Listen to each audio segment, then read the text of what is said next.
ازاي تخلي ابنك يصوم في رمضان؟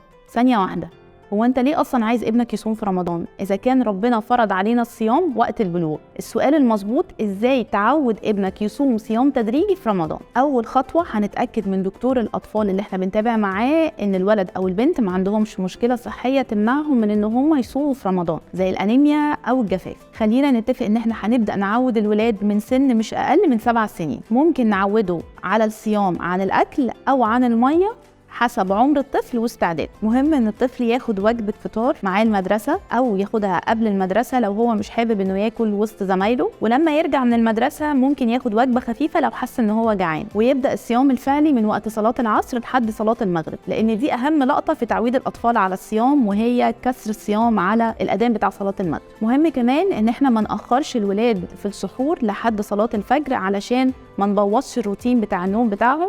يعني خلي الطفل ياخد وجبة العشاء بتاعته في ميعادها العادي ونعتبرها ان هي دي السحور بتاعه. اهم نقطة بقى ان الطفل لو داخ او هبط لازم يفطر فورا وما ينفعش يكمل صيام في اليوم ده باي حال من الاحوال. اخر حاجة بقى نصيحة لكل الابهات والامهات، احنا بنعود الولاد على الصيام علشان نحببهم في فريضة ربنا فرضها علينا، مش علشان نعذبهم ولا نقسو عليهم.